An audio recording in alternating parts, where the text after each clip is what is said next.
This is Brother Prodigy, and this installment is titled True Twin Flames. True Twin Flames. The date is February 17th, 2015.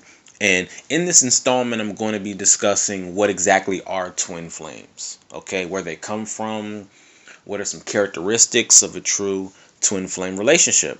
Okay, and I've seen a few installments by proponents claiming that they know what twin flames are or profess to be in a relationship with their other half, in which the two are self-proclaimed twin flames. But tonight, as I always do, I'm going to clear the air for y'all, okay?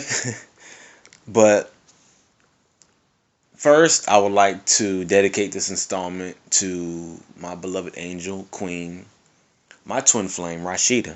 And Rashida, baby, I love you.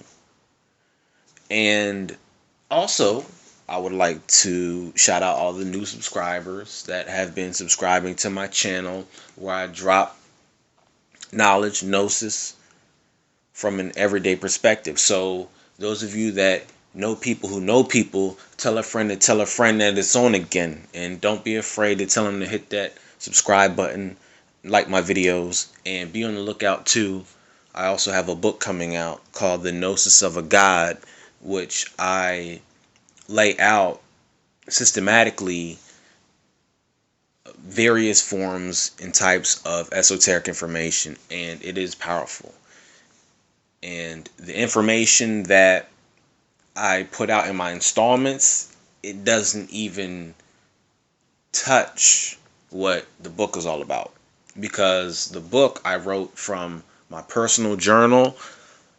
It was influenced by my walk, my evolution, and self-realization. So be on the lookout for that too also. So without further ado, let's really get into this installment, shall we?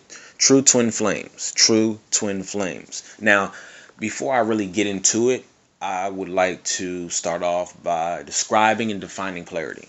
Okay? And then segue into how polarity correlates with two individuals, quote unquote, being true twin flames. Now, polarity. Polarity, polarity, polarity. Polarity. The word is a noun and was birthed into our English language around the 17th century, and originally referred to magnets and their subsequent attraction and repulsion to one another. In relation to energy, polarity is also pertinent because it distinguishes between differing poles, which exist as opposites of the same thing, only differing in degree. Only differing in degree. Masculine and feminine principles do not exist as really two separate principles or two opposing energies. They exist as two indivisible aspects of the same thing. They are two indivisible aspects of the all, simply manifested in different degrees within a man or a woman. When referencing the soul, it's important to understand that as individualized consciousness awareness units, which we are all masculine and feminine at the same time. We are both and we are neither, if you will. Okay? The words masculine and feminine are merely descriptive terms used to identify the polarity of manifested beings in relation to terrestrial gender. Okay? So the words masculine and feminine are just descriptive terms used to identify the polarity of manifested beings in relation to terrestrial gender. Meaning, the terms masculine and feminine are used traditionally in our common parlance to identify or associate a soul, which is the expression of the spirit in its interaction with the flesh, with their most dominant energy. Okay? Now, this energy is manifested on this terrestrial plane in masculine and feminine units respectively, commonly referred to as men and women, male and female, etc. Okay? Masculine and feminine principles exist in homeostasis and are interdependent, interrelated, and codependent upon one another in relation to manifestation, which is dominated by the feminine energy, as all manifestation is intrinsically and essentially feminine. This is why cars, boats, tractors, and other prized possessions are named in the feminine, as these things reflect the receptivity for the masculine to make a dominant impression on these vessels. So, as you can see, these principles are at work all around us and also within us. And to also state a point, when speaking of the all, many that are uninitiated I've noticed they have a difficulty understanding that the all is not singular. They have a difficulty understanding that the all is not singular, but also plural, but also a collective. Okay, follow me. Infinite oneness. Okay, a field that all things, or a field that contains all things, okay, but can also rightly be called no thing. So the all, when trying to comprehend the all, you can look at the all as a field that contains all things, but can also be called no thing, or non-duality. And non-duality can be written as zero, which means that the all can be viewed as an infinite field of energy whose sum of all positive and negative aspects is zero, yet which may also contain infinite pairs of positives and negatives. Okay, in the Tao, the all is the way of all things, the yin and yang. In Hebrew mysticism, the all is considered to be the void, or that eternal silence. So in describing the all, you could attribute the numerical values of 0, 1, 2, 3, 4, 5, 6, 7, 8, 9.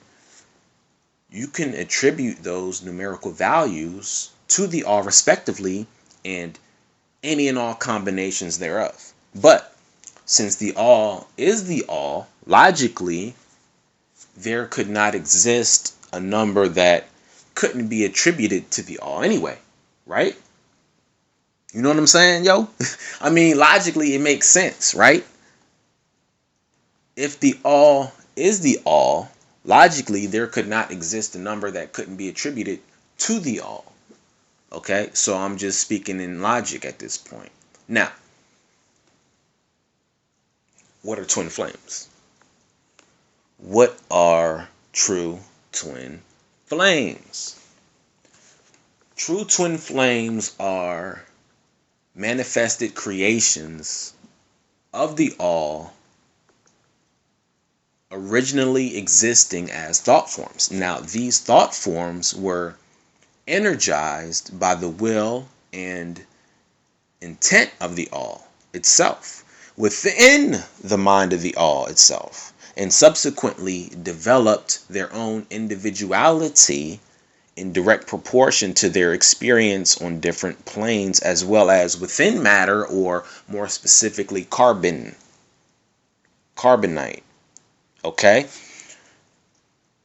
it is the masculine and feminine principles of the true twin flames in homeostasis that allows for the complete thought or idea of the all to be expressed in totality in relation to this terrestrial plane or another plane.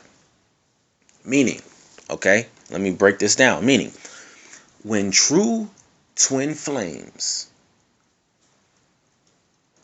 find each other and are vibrating in sync with one another, with their full reason, their full reason for being is manifested. Okay, when true twin flames find each other and are vibrating in sync with each other, the intent of what they were created for becomes evident, and thus they become a balanced model or an archetype for the will and intent of God, quote unquote.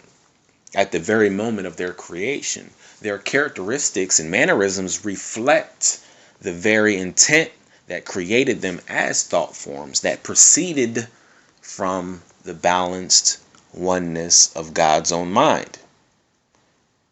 You see, true twin flames are very, very powerful. Now, let me go on to say that just because you might be in love with someone, that doesn't automatically make this union that of true twin flames. It is extremely, when I say extremely, I mean it. It's extremely rare for true twin flames to meet. And let me tell you why. Because time moves faster on this plane that is also less dynamic. So metaphorically speaking, 1,000 years is one day with the all.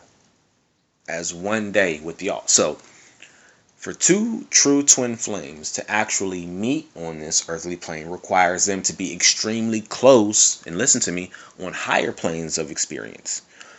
In order for them to meet on this plane, they had to fall into this plane. And with this rapid rate of time, the twin souls had to have fallen around the same time. So they, out of necessity, had to be close on a higher plane. And they were. And their reunion on this plane would be the fulfillment of a cosmic chasing of each other through many dimensions and planes, as it is God seeking to fulfill this thought and balance the equation, so to speak. Okay? So, when they finally meet each other, the thought or intent of God is now fulfilled, manifested, and subsequently protected and guarded. You see? They, by their high rate of synergy, can manifest things like psychic ability, telepathy, heightened intuition. This synergy could provide each other with etheric energy that could be used for healing. And also their children could become prophets, advanced healers, teachers, and elders at a very young age. So true twin flames are very, very powerful. Now, how do true twin flames usually meet? How do true twin flames usually meet? True twin flames usually meet through service. They usually meet through service. Not through serving self or serving corporate greed, but through selflessness. Not through pride or conceit. True twin flames meet each other while on the quest to find out more about what? About self. True twin flames meet each other while on the quest to find out more about self. When together, their energy it's often intense and can be overwhelming and repulsive to many who vibrate lower than them. When you look at the aspect of sex between true twin flames is amazing and can open up spiritual gateways to different dimensions. Meaning, sex between true twin flames is multidimensional and can even alter each other's perspective of time. This is deep, y'all. True twin flame relationships experience frequent occurrences of synchronicity, as it is one of only a few direct ways that the all can communicate and express will in the oneness of this union. Not to, and don't take that as me somehow limiting the capacity of expression of the all, but the all can use true twin flames to communicate and express will, force, in the oneness that is found in this union. Okay? True twin flames are, I would say, more ancient and older souls. Or I would actually rather like to use the phrase thought form, as I deem it to be more accurate. Okay? They are older thought forms and subsequently more advanced than most. And by most, I'm speaking to a large percentage. And this would also explain the extrasensory perceptions that they share between the two of them. The older the thought form, the more experience the thought form has, which directly correlates to the more wisdom they possess, even if they aren't immediately cognizant of this wisdom from the outset. Okay? True twin flames are truly angels.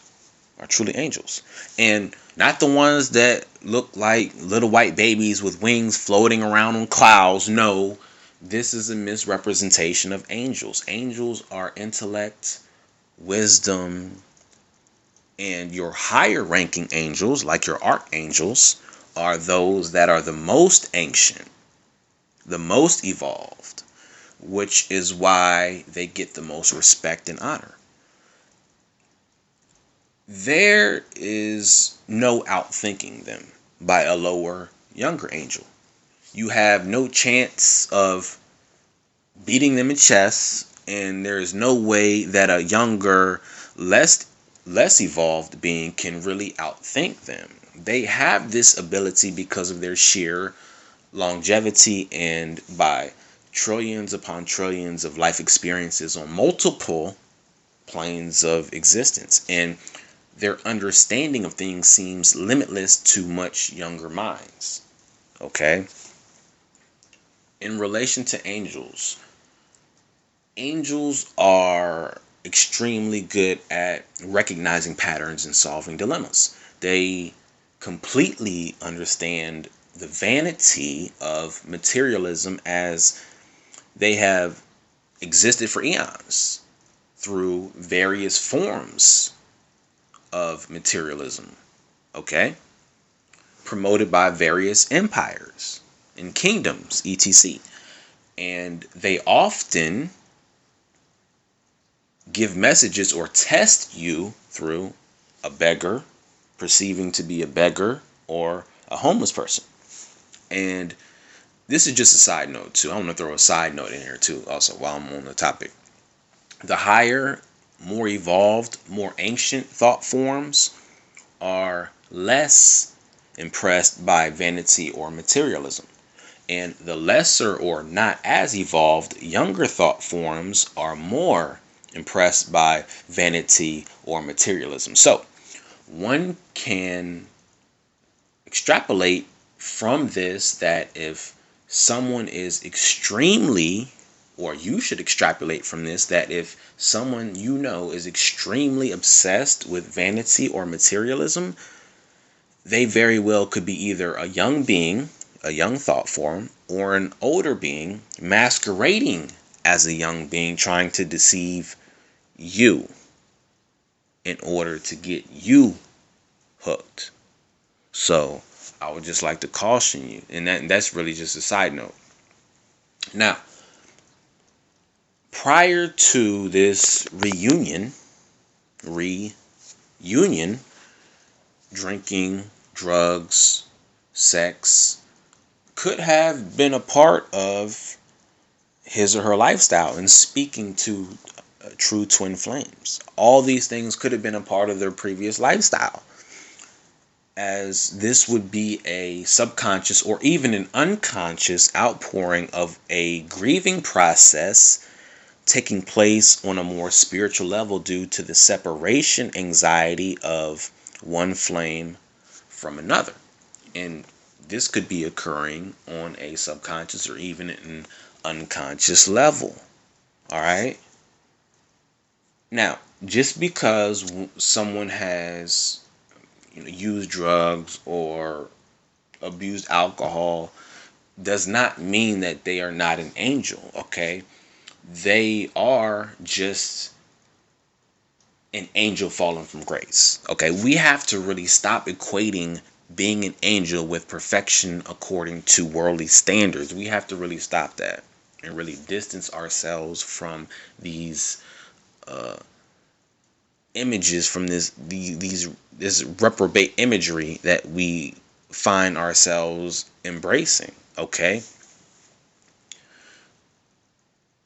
it's about wisdom and the outward expression of this wisdom. One having wisdom but failing to express or manifest it is a fool. Okay, this is the definition of a fool. A fool is one who falls. Now, in speaking further to angels, you have different races of angels. You have the cherubim, you have the seraphim, and you also have the Nephilim or hybrids, just to name a few. Just to name a few, okay? And because I know some of you gonna be like, man, come on, man, you forgot the other angels, man. How come you ain't name all of them, man? See, you wrong, man. You wrong, and then you gonna be thumbs down in my videos. And look, just chill, okay? I'm just naming a few of them. You have the cherubim, seraphim, and the Nephilim, okay, or your hybrids, all right, just to name a few. And angels can intermingle with other races, just like on Earth. How different races can produce offspring with each other. Okay? Now, I would actually call the offspring of the intermingling of various different angelic races Nephilim also. So I would call the offspring of the intermingling or the unions between various different angelic races Nephilim also. Okay?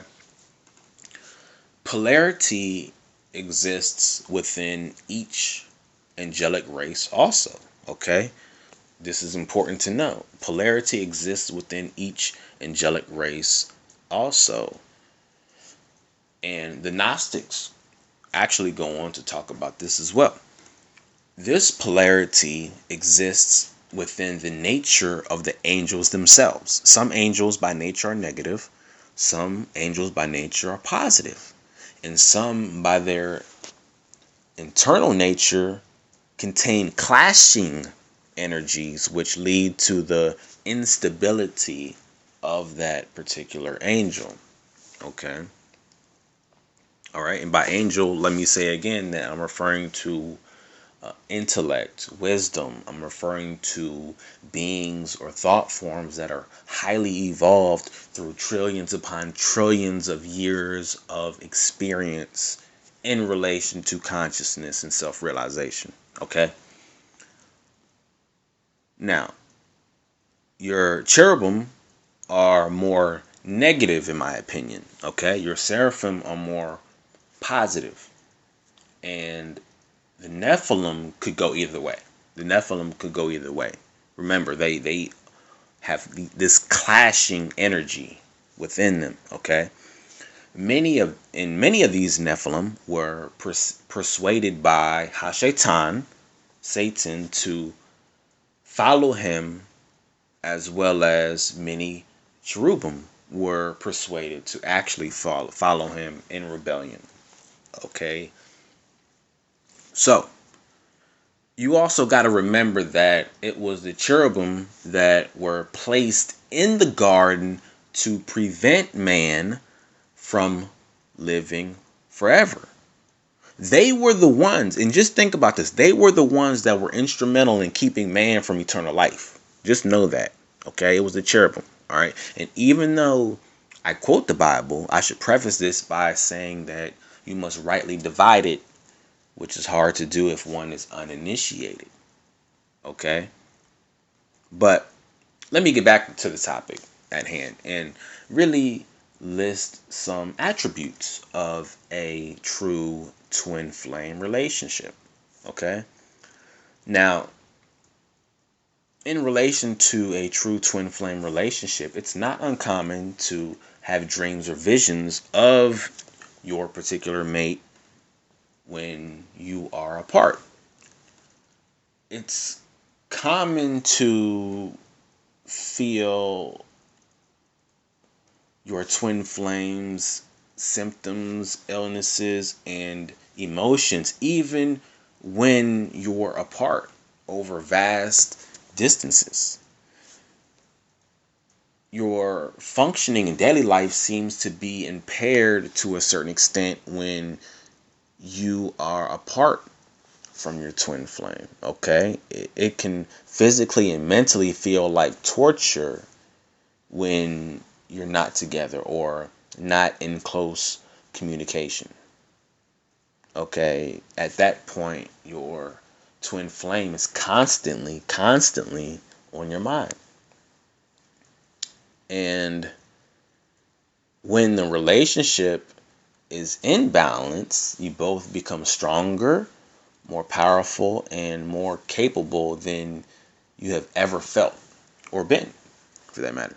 You feel united in a mission or calling to serve others and the world at large. Your unconditional love for your true twin flame is like no other. Your flame quite possibly could have a certain bad habit, quality, or baggage that would be a deal breaker for you in any other relationship, but you overlook it or are willing to work through it with your true twin flame no matter what it takes. These are evidences of you being in a true twin flame relationship. Even if you are extremely tired of three-dimensional existence here on earth, you heal, evolve, mature, and continue to live just to stay with your true twin flame, your partner. And the meeting of your true twin flame actually, and listen up, the meeting of your true twin flame, because this is really important, evidences you as an old soul, and that this quite possibly could be your last human experience. So it's so rare to meet your true twin flame that by meeting your true twin flame evidences you, number one, as an old soul, and that quite possibly this could be your last human experience, and that you're ready for evolution. You're ready for something greater, okay? And just think about how you felt right before you reunited with your true twin flame. Did you feel the tugging to evolve? Think about how you felt right before. Did you feel the tugging to evolve spiritually? Was evolution a high priority in your life? I mean, I bet you it was. I bet you it was. The reunion of you with your twin flame could be the final phase of evolution in relation to this earth plane and propel you and your flame to evolve together and provide what's needed to essentially transcend together into another place of experience where you can grow together.